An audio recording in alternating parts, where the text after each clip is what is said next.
কোন নবীর সাহস নাই রে আমার মালিকের সামনে গিয়া বলবে আল্লাহ বিচার তাড়াতাড়ি করেন। কারো সাহস নাই, কথা বলার সাহসটুকু পাবে না।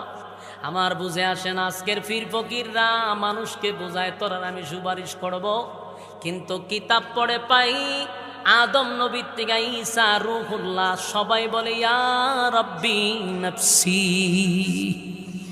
আদম নবীর কাছে মানুষ গিয়া বলবে আদম নবী গো, আপনি তো পয়গম্বর, আপনি আমাদের আব্বা, একটু আল্লাহর এক বলেন না আমাদের বিচারটা যেন তাড়াতাড়ি করে।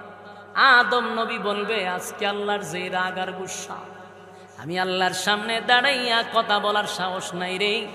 আমার আল্লাহ নিষেধ করছিল ফল না খাওয়ার জন্য, আমার শয়তান না ভুল বুঝাইয়া ফল খাওয়াইছে।